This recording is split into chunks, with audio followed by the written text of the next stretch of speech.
Bonjour, je présente aujourd'hui la 49e vidéo de mon programme pour l'élection présidentielle, celui du Rassemblement pour la démondialisation.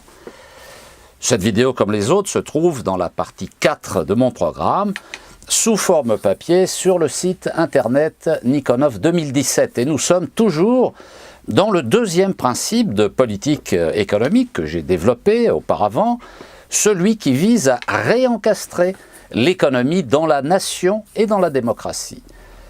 Cette 49e vidéo s'intitule « 6 catégories de nationalisation ».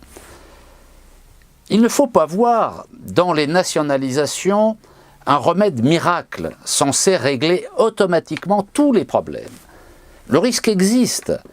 L'histoire l'a montré qu'elle se limite à un simple transfert de propriété du privé vers l'État.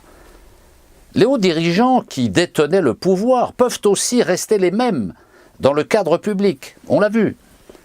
Les stratégies peuvent être identiques et ne viser qu'à donner l'illusion de servir des objectifs supposés d'intérêt général. On l'a vu également. De plus, dans certains pays, la propriété par l'État ne favorise pas forcément davantage de transparence de l'information.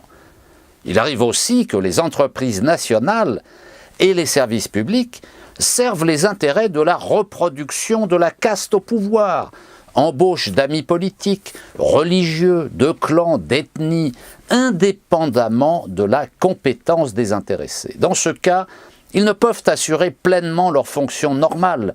L'égalité des citoyens n'est plus respectée. La nationalisation peut être ainsi un levier permettant la corruption et le clientélisme, chose que nous avons malheureusement trop vue.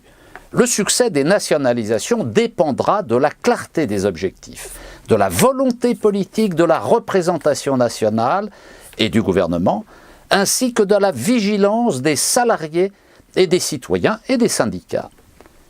Je propose de nationaliser 6 catégories d'entreprises industrielles et de services. Première catégorie de nationalisation, l'industrie financière. Deuxième catégorie de nationalisation, toutes les entreprises figurant au CAC 40. Troisième catégorie de nationalisation, les entreprises industrielles et commerciales qui ont été privatisées ces 30 dernières années, et il y en a. Quatrième catégorie de nationalisation, toutes les grandes entreprises qui fraudent. Cinquième catégorie de nationalisation, la grande distribution et les centrales d'achat. Et enfin, sixième catégorie de nationalisation, certaines entreprises dans lesquelles l'État détient une participation. Les vidéos qui vont suivre détailleront les nationalisations pour chacune de ces catégories, de la vidéo 50 à la numéro 56.